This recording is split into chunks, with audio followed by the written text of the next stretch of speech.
Hey, hi everyone. So welcome to our channel. So in this video we can see what are the top 3 use cases of an Google Gemini.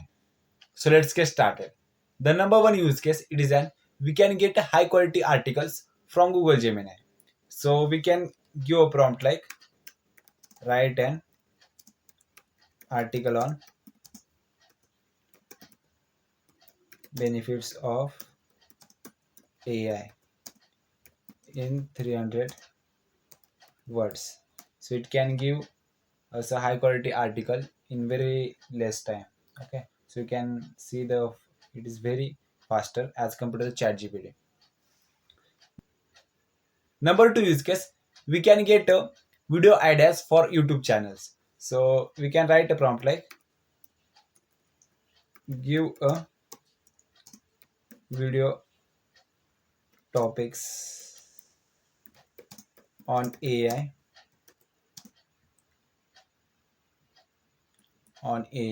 for YouTube.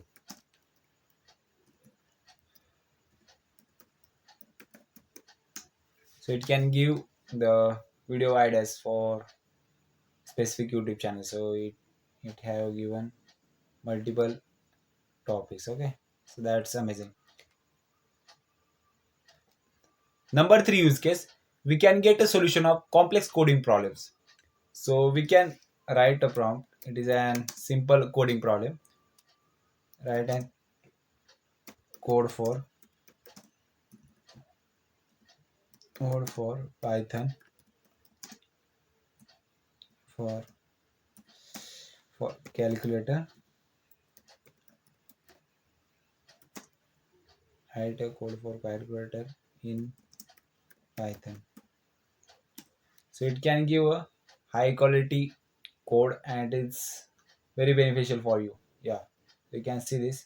It is very fast and very efficient. Okay, it also explain you all the functions, inputs, outputs. Okay, so that's amazing. So these are the top 3 use cases of an Google Gemini. So if you like this video, comment, share and subscribe. See you in the next video.